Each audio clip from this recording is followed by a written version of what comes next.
ụwa na nọ n'ime ya nga ịma debere ka ị ga-akọwatanwu ọwụ otu o mere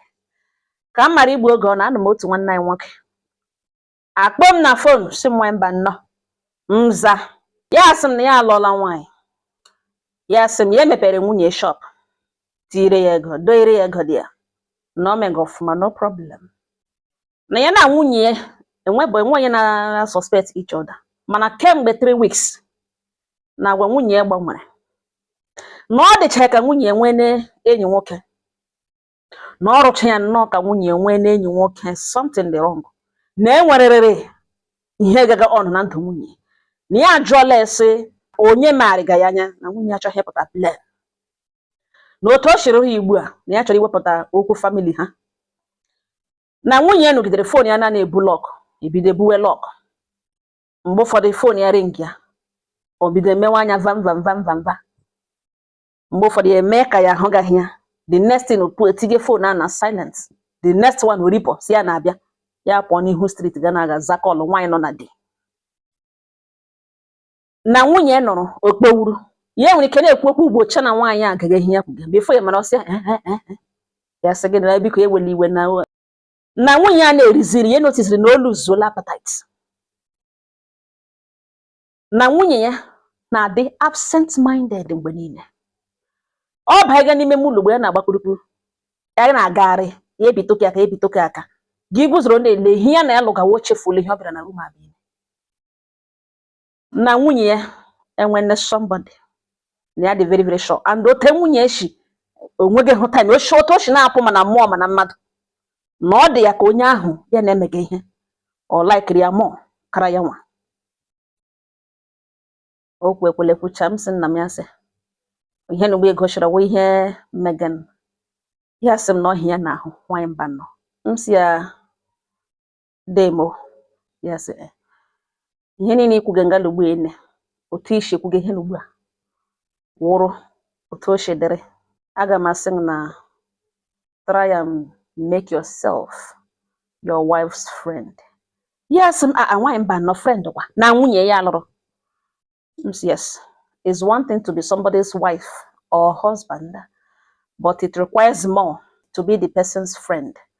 And without being the person's friend, ị ga-aghọtacha ihe kwesịrị ịghọta na ndụ onye ahụ. Ewu your wife's friend. Nwunye ya enweghị enyi nwoke, something bother gị. Onwe enyi nwoke, dị happy with enyi ya nwoke. Ọ ga-concentrate. Ọ gaghị anọrọ ya kpọgburu na-adị absent minded. Onwe ihe eri gị eri n'ahụ. Is either na somebody blackmail gị, o luzuru ezigbote ego ọma ahụ teshakwa, o ji ụgwọ nọ ya n'olu. That woman needs a friend. Can you be the friend? Mgbe ụfọdụ ịma mgbe ụfọdụ ụnụ nwa ụmụ nwoke wee mazi mgbe ime nwere tinwezi ụjọ n'ime nwaanyị nọ ntara enwezi ihe na-akpagbu ya ihe ọ ga na-ekwuzi otu dị m ụtọ ga-eshi ewe destin ama m otu m ga-eshi agwa ya ihe ya na-ahụta na ị ga-emebi ihe instead of imeji ihe emeji. And otu isha sand ọ dị gawala with false accusation ịjụwala esole onye nwoke ahụ dis nke ikwere ịchọrọ iwepụta okwu family nọ ikwuole ihe na-anọdụghị na the picture. Bedroom dị na nwaanyị awụ naanị ebe a na-arụkwakịrịkwa ọwụ naanị ebe a na-ehi ụra ọ ebe ahụ kwesịrị ịwụ comfort zone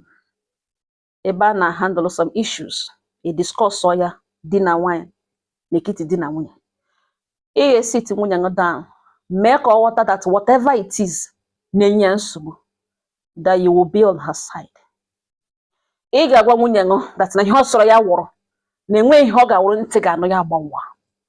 ma ọ bụrụ naanị na ọ ga-emepe ọnụ gwa ihe na-eri ya nri n'ahụ na something ri gị eri n'ahụ. Ị ga-agwa nwunye gị sị ya make me your friend.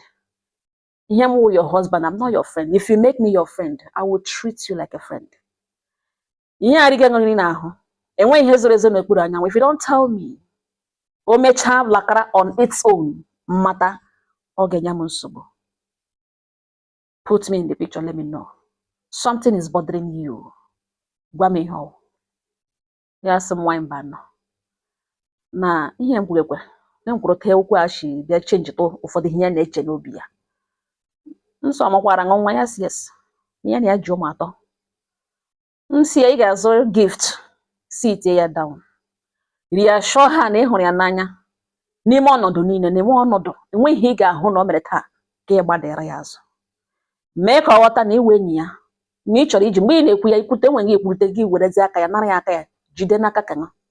taa na-eme iwere aka mmadụ gị tụkwasị n'aka ka gị hold ya sị hold my hands, I'm ready to hold your own. Gwa m ihe ọgwụ o nwere ihe nyegide gị nyere ya aka ka ị mara ihe if you don't know what it is ị gaghị ama how to tackle the problem. Ụmụnne m ya so ngwa na ihe ka gift gịnị ka ya ga-azụkwa m si enwe how much nọ ya nwaanyị gị na-ebi n'ụlọ ịma ihe ọ na-like ụmụ peti something zụrụ ya gị nye ya na gị gụrụ ya gị shiri ya si sit down, be in control of that conversation, be in charge ka ihe niile na-eme na-speak ịhụnanya love. Gị nye ya that gift ọ nara nsị thank you gị gụrụ ya agụrụ shirizie ya banye n'ime ụlọ gị nwa ga-eshiri n'aka shiri ya banye n'ime ụlọ si ngwa nọrọ ọdụ ya nọrọ ọdụ gị lewe gị legide mee ka ịshọ n'anya o letu anya gị weli gị para ya na-agba so look into my eyes. Ọ ga-ele ịkụjisiwela ekwu n'aka gị jụwa sị do you know that I'm your husband? I feel your pain, I feel your fear. Something is bothering you, let me know. Let me in on it. There is nothing I cannot do for you. O nwere ihe gị na ha enwenye iji ụgwọ enwenye iburu ahịa na-erepụtaghị ego. What is that? Ọ gịnị na-eme? Gwa m ihe ọwụ na ịgwa m datin emecha supụrụpụta mmecha mara ọ ga-ewe m iwe. Don't misuse this opportunity. Ihe ọ sọrọ ya wụrụ I will be on your side. Tell me. Ọkwa na izojele okwu gwa m ihe ọwụ mmacha ahụ you will still remain my wife because ọ na-emere ihe dị otu a did this worried, did this broken, that means all temptation. I am still ready to let you go. Enwe ihe na-enwe solution. Open up to me. Gwa m ihe ọwụ. What is it? Ọ ga-agwa m ya sị nwa mba nọ n'oke n'abalị taa na ọ ya na ya bụ na ya ga-eje nwe ihe ha butere na ọ ga-emekwe ka mara nsị nna m by God's grace Chukwu na ga-ewere ọnọdụ.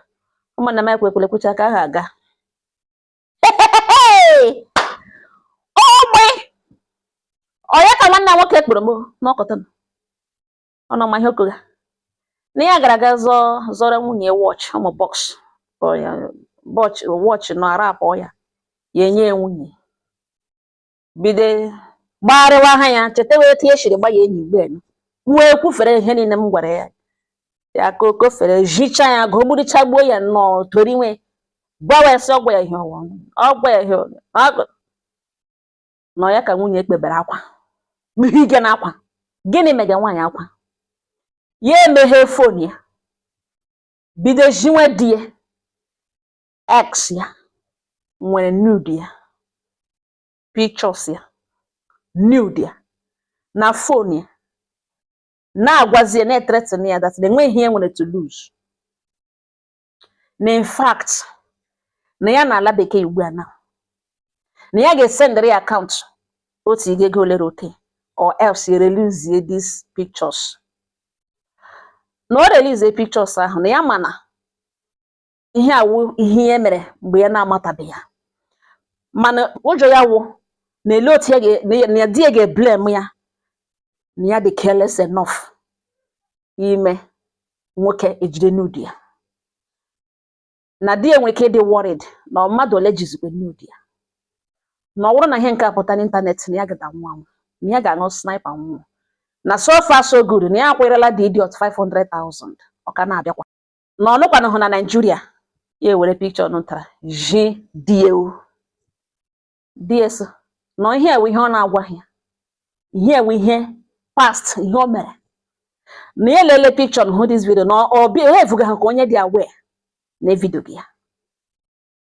na oshi na bed gbara ọtọ gaga werecha ihe na-agagharị na-achị na ya hụchara aka dị guy like enwe ihe ha abụọ na ị ga-ajụ so hụ onye ji dị kamera gị ghọta na kamera ahụ amantara somewhere because ahụ ga-aka ya na nke nwoke ote ha shi egwuri gị ma gịnị ma ajụjụ ọjụga ya ma mgbe ọjụga si will you leave me? I hope you will never leave me. This na-asị onye ma na nwere mission ka nwaanyị na-asị ya na ọ dị n'aka Chukwu na ọhịa nwunye saga the guy na devil na ọ dị n'aka Chukwu na ya ihe ma na ya like mana ọ na Chukwu soro kwuo no problem what is there. Ya bịa hụcha messages o sendagara di nwunye na-agwazi ya na o chetara mgbe ya jụga na ọ ga-ahapụ ya ọ sị ya na ọ dị n'aka Chukwu na o mechaa hapụ ya na enweghị ihe ọjọọ ya emere o jide ya na nwaanyị ya ezughị oshi nwunye agwawa ya sị na ya na ya abụọ nọ na relationship 6 years already na ya nwere family pressure na ọhịa kpatara ya ji lụọ na ya ma understand ka nwoke si na vidio n'ụtọ ọ dị na ọ na-aga n'ịntanetị wepụtazie ndị ka o editiri ndị ka naanị nwunye ebe ọ gba ọtọ ma mgbe nwunye ehighị ụra ma gị na ọ dụrụ makpụrụ this man eshi n'ishi setecha ibe otele nwunye pọsị nwunye obu ibu n'azụ setecha ihe niile na ụmụnne m ya were ha osowere ije bịachịsị nwaanyị mba nọ n'okpolo na nsogbu dị na m lekiri ihe megere na nsogbu dị ngwa esi ugbu a ka ọ bịara ugbu a ka gị onwe m bịakwara ugbu a ka ị ga-egosi that man that na onye a na-ekwu okwu ya your wife na ọwụ ha anyhow person ihe ị ga-eme wee nye nọmba the person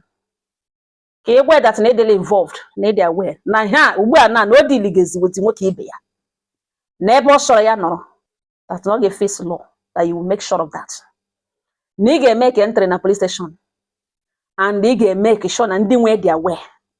ihe ahụ ọ chọrọ ime na ọ gaa n'ihu release pictures ndị ahụ na gị nwa awụ nwoke ga-agosi ya that na nwoke nwere keke ibe ya na ihe gị na nwunye ṅụ mere in the past na nwunye ṅụ ejighị ụgwọ na o move on onye ọbụla move on na ọ gaa n'ihu release nude the mother of your children ka ị ga-achụ ya ma n'ime mmụọ ma na mmadụ gwa ya that ka ọ mara na ịdịla involved happy feeling na nwunye ṅụ dị afraid of showing you those pictures involve onwe nwekwana lawyer amekwala onye sọ ya sọ ka ahụ the picture don't release that, don't show anybody that picture ha were ọnụ ga-akwu gị enwe onye ga-akpọ ọwụ your lawyer gị were phone number nye ka ọ dị aware that law is telling him now chukwu mere ebere ama village ya ma ụmụnne ya involve them ka ọ mara na ụhụ ihe ọ chọrọ iji egwu the mother of children somebody's wife enwe onye ji ibe igwe ihe ya na ebe o mere wee nye onye ọbụla gachi ike now all your wife and her fight is your fight ụmụnne m awụ ebe kwunu na nwanne anyị nwaanyị na-abacha aba mma mere ogene kpatara ya na ya gwa di ya ugbu di ga misunderstand chukwu emekwe na ebele okwu apụtala nwaanyị ka ọ gara ịgwa di ya this thing one way or the other this man irigide ya ego because mụ nwa nọ ngala nwaanyị mba not dey sure that na those pictures that man agaghị release ya enwekwana ha ala bekee ọnụ ihe ọ Skype number ka o ji na-erigide woman mugu ya na ala bekee ọnụ somewhere ọtakọrọ hia ọ na anya na 500 ya bịa again for 1 million otu aka ọ ga-eriri nwaanyị a na-aga ụmụnne m ọ wee ebe okwu nọ na nọ ngala na ụfọdụ ndị mmadụ ebuwele problem ha kwesịrị ịkọsara partner ha onye ha na ya nọ na marriage mana ha amaghị otu esi ekwu ya n'ihi na ihe onye ahụ wụ di ọ nwunye not friend ajụjụ m wee wụrụ iwu enyi onye gị na-ebi ihe ọ ga-anide ya na-agbara kpirikpiri gba nga ọ na-achọ solution mezie kewu mistake gị nọzie mgbe ihe mebisiri ka ewu onye ihe ga-adade